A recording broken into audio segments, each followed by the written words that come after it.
guerreiro do povo brasileiro. Lula, guerreiro do povo brasileiro. Lula, guerreiro do povo brasileiro. Lula, guerreiro do povo brasileiro. Lula, guerreiro do povo brasileiro. Lula, guerreiro do povo brasileiro. Salve, salve pessoal, Paulo da página Por Nossa Democracia e do canal Paulo Andrade Castro. Olha o que nós temos aqui, gente. Isso é uma notícia excelente, tá? Antes da gente ir diretamente ao vídeo, gostaria de pedir a vocês que se inscrevam no canal, apertem no sininho para receber notificação, tá certo? Que a gente precisa muito da ajuda de vocês, tá bom? Para a gente fazer esse canal cada vez mais forte. Gente, ó, mas isso é uma notícia excepcional, ó. Entendam. Segunda turma do STF pressiona Carmen Lúcia, né, por novo julgamento sobre segunda instância. Bem, pessoal, o que é que acontece?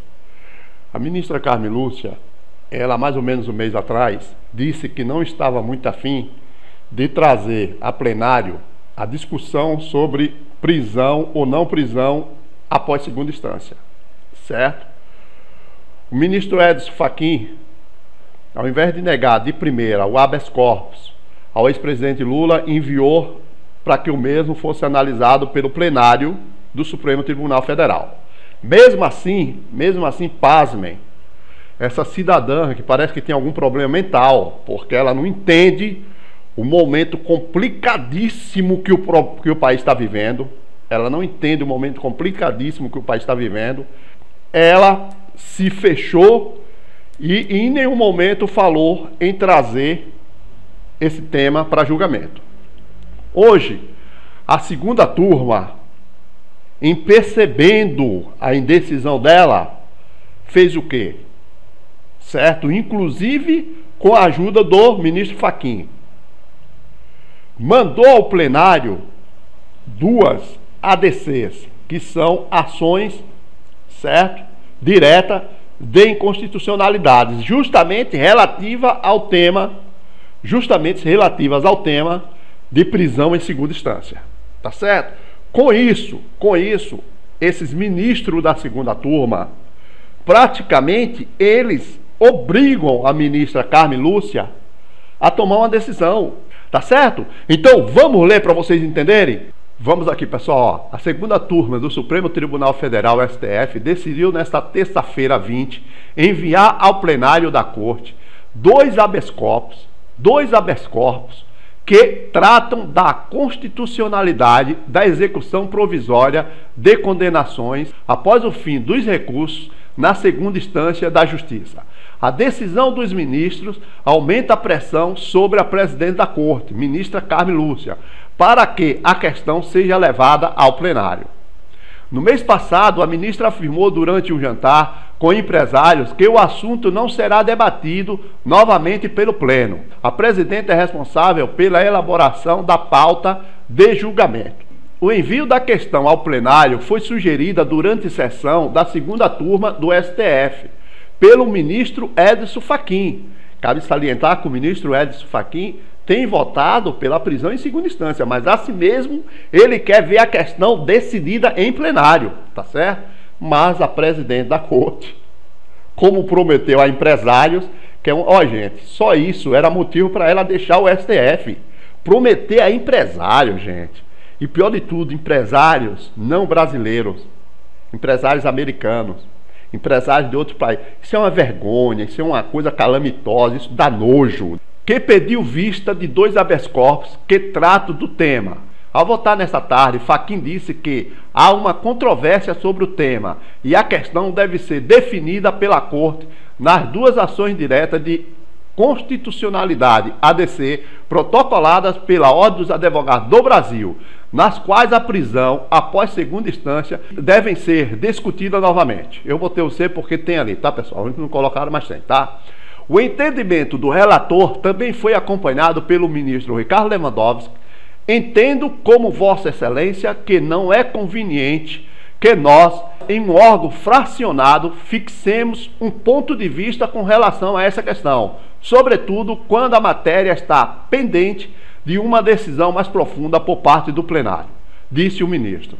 Já o decano do STF, ministro Celso de Mello, foi mais duro ainda, relembrou que as duas ADCs foram liberadas para julgamento no final do ano passado pelo ministro Marco Aurélio. Relator: basta que a senhora presidenta, no exercício do seu poder de agenda, paute estes feitos, uma vez que o relator está em condições de proferir seu voto e é matéria de maior importância. Embora os ministros tenham tratado das ações diretas protocoladas pela OAB, a questão de fundo afeta a situação do ex-presidente Luiz Inácio Lula da Silva. Há 2 semanas, Fachin enviou para julgamento no plenário da Corte um habeas corpus preventivo no qual a defesa do ex-presidente tenta impedir eventual prisão após o fim dos recursos na segunda instância da Justiça Federal. Não há previsão para Carmen Lúcia pautar o processo. O cenário atual na Corte é de impasse sobre a questão. Os ministros Gilmar Mendes, Dias Toffoli, Rosa Weber, Ricardo Lewandowski, Marco Aurélio e Celso de Mello são contra a execução imediata ou entendem que a prisão poderia ocorrer após a decisão do Superior Tribunal de Justiça, STJ.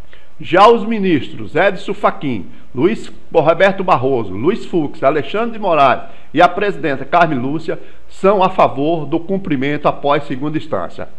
Beleza? Então, gente, vocês percebem pelo que eu consegui ler aí, que já é quase certa que a maioria vai decidir pela prisão após julgamento no STJ, certo? Após julgamento no STJ, ok? Porque são 6 os ministros, pelo que está escrito nesse texto. Bem, pessoal, como vocês perceberam aí o que a gente leu, tá certo? A presidente do STF insiste numa questão enlouquecedora para todo brasileiro, porque, na verdade, ela está brincando com fogo, ela está deixando a incompetência dela levar esse país ao caos, tá certo? Porque todo mundo sabe o que vai acontecer se prenderem o Lula. Mas não é porque é o Lula, não é porque é o Lula, ministra, é porque o cara é inocente, você tá me entendendo? O cara é inocente, é só por isso. Pelo amor de Deus, deixa de ser cabeça dura, tá certo? Então, pessoal, quero lembrar um outro detalhe aqui com vocês. Lembra que eu falei para vocês, eu venho dizendo aqui o tempo todo, que o habeas corpus impetrado em favor do ex-presidente Lula continha uma falha gravíssima. Tudo isso que está acontecendo, gente, cada vez mais mostra que eu tenho razão. E por quê, pessoal? E por quê? Pensem comigo. Isso vai para plenário do STF, tá certo? Ok? Então, o que é que tem lá naquele habeas corpus? Tem exatamente o que tem em todos os outros. A chance de ser impedida a prisão do Lula em segunda instância é grande, mas não pelo que contém o habeas corpus. É grande pelo entendimento dos juízes com a mudança de lado do Gilmar Mendes. Cabe salientar que o Gilmar Mendes, quando votou pela prisão em segunda instância, ele votou porque só o Lula estava com dele na reta, mesmo sem cometer crime nenhum. Aí ele votou porque ele queria atingir diretamente ao Lula. Como a Lava Jato, não a de Curitiba, diga-se de passagem, não a de Curitiba, chegou no Aécio, chegou no Temer, chegou no Serra, imediatamente o Gilmar Mendes mudou de posição, que é o que está salvando o ex-presidente Lula. Só que tem um detalhe, eu volto a repetir para vocês. Se o habeas corpus estivesse contendo o que deveria estar contido no mesmo, não haveria a menor possibilidade deles permitir a prisão do ex-presidente Lula. Porque, gente, saibam do seguinte, quando o STF decidiu pela prisão em segunda instância, o STF decidiu levando em consideração que o juiz de primeiro grau e a instância revisora de segunda são juízes e instâncias confiáveis, que o STF pode confiar. Tá certo? O que é que eu falei que está faltando no habeas corpus? Mostrar o histórico do juiz de Curitiba, dos procuradores de Curitiba e do TRF4, que é a turma revisora desse juízo. O histórico deles é calamitoso. Nos últimos 14 anos, eles só cometeram crimes. Inclusive, eu volto a repetir, 2013, o juiz Sérgio Moro foi desqualificado no próprio STF, inclusive com voto do decano do STF, Celso de Mello, estarrecedor contra o mesmo. Aí vocês vão dizer, Paulo, mas é só isso? Não! Em 2008, o juiz Sérgio Moro, o DD e o TRF4 tiveram uma ação deles no STJ anulada completamente por irregularidades, por crimes. Vocês estão me entendendo? Nós estamos falando de uma quadrilha que se criou cometendo crimes. Agora é justo a gente não dar um jeito do STF, na hora de analisar esse habeas corpus, ter esse histórico para ver, peraí, gente, se a gente manda prender o ex-presidente Lula, quem é que está do outro lado? Juiz Sérgio Moro, DD e TRF4. O histórico dos caras é altamente criminoso. Ele só comete crimes. Tá certo? Jamais eles permitiriam a prisão do Lula, eu posso garantir a vocês, jamais, porque se eles o fizessem, eles estariam assinando embaixo como cúmplice do Moro, do TRF4 e do DD. Eles jamais fariam isso, tá certo? Por isso que eu venho batendo nessa tecla, eu acho isso um absurdo. Cada um é especialista na sua área. Eu sou perito e sou especialista nisso, eu sei como brigar em relação à prova, em relação a mostrar o que pode ser feito e o que não pode ser feito. Então, é um absurdo eu ficar tentando contato para mostrar isso que a gente está agindo de maneira errada e ninguém se dispõe a me ouvir. Ninguém se dispõe a me ouvir. Tá certo, pessoal?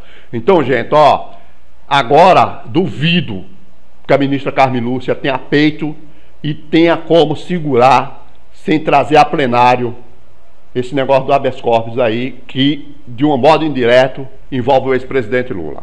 Tá bom, pessoal? Valeu, um abração, gente. Desculpa mais uma vez o desabafo, tá bom? Tchau.